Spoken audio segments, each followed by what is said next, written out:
name is Nina Camplin and I am the online arts facilitator for the VC Gallery. Today I'm going to be doing a small demonstration using pen and wash. I tend to use biros more than anything else. If you are going to use, if you're going to order yourself a fine liner to do this with, you're best off getting a permanent one or waterproof, because if you're going to put the pen down first and then put the wash on, it will smudge if you're not using a permanent marker, a permanent fine liner. So I'm just going to flip the camera to start with. There are two ways of doing this. You can either start with the pen sketch and add the watercolour wash, or you can start with the watercolour wash and use the pen to define it. So I've done two examples here of how to start it off, and this is how I usually work, and this is probably the most common way of doing it, is to sketch out in pen first of all, and then enhance it using some colour. So first of all, let me show you, this is the scene that I'm working from. This was a winter landscape picture that I took last January, I think it was. And I'm just going to do you can see the pen drawing looks quite flat. So when you're working with watercolours, I always find it's best to start with the lightest colours first. So I'm going to start by putting a light blue across the sky.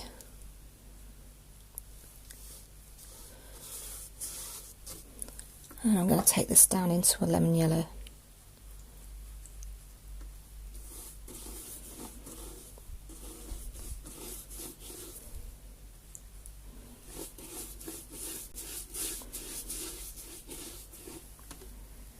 And then in the pathway I'm going to use some burnt sienna.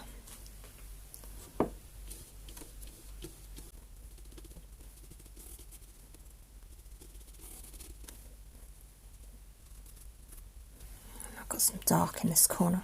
This is a burnt umber with just some ultramarine added into it.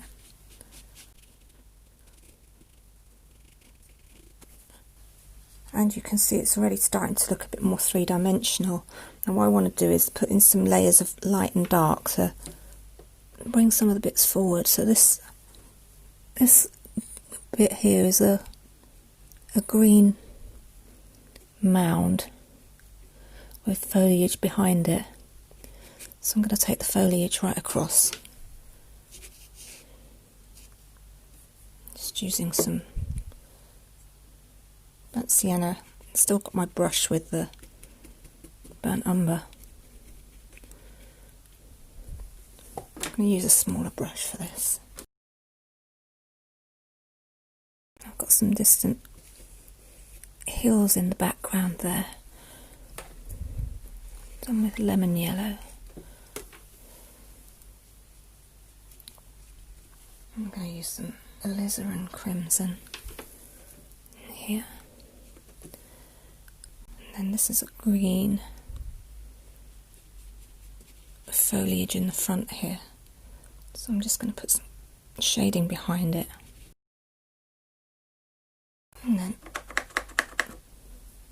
add some green into this. Some lemon yellow.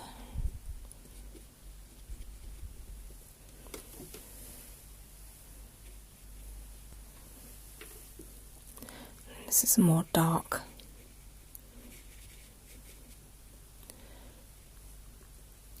Then we've got dark on this bank and some shadow underneath the foliage.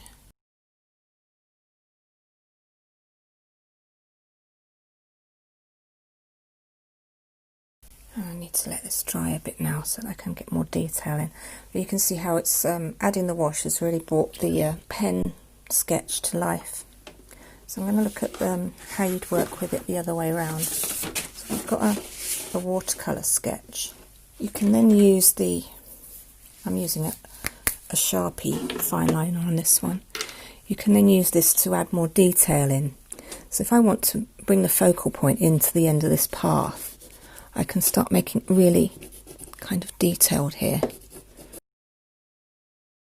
Detail on these trees. There's more branches on this tree than I put in using the watercolour.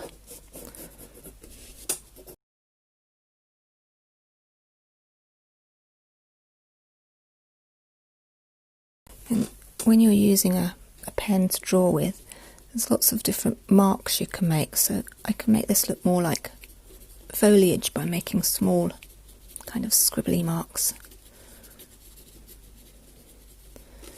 And then the trunk, I can make the trunk of the tree a lot stronger by using strong lines on it.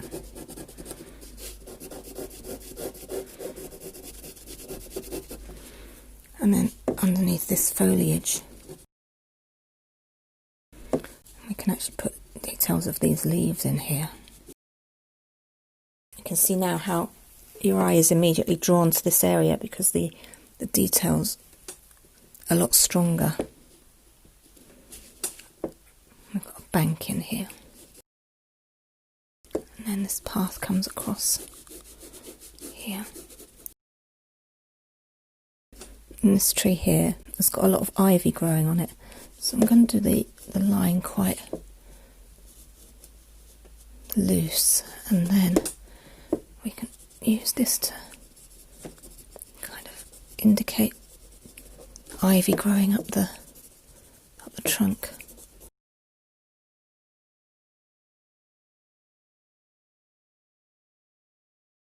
The other thing you can use the pen for is to start to put in a lot of the branches, because these can be quite difficult to do with a brush, whereas with a pen you can literally just squiggle them all in.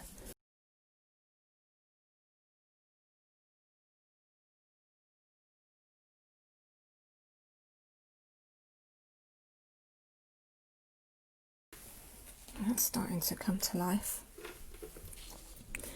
And you can do as little or as much as you like. So if you want the emphasis kept on a certain part of the image, then you just leave the pen area to that part. So if I want to keep the centre as a focal point, then I don't need to start drawing in all the trees around it, and it leads your eye into the centre here. So I'm not going to spend ages drawing this in. So I hope you enjoyed that small demonstration, and please do have a go yourself. If you do have a go with your pen and ink, please do post it to our Facebook page because we'd love to see it. And I will be back again next week.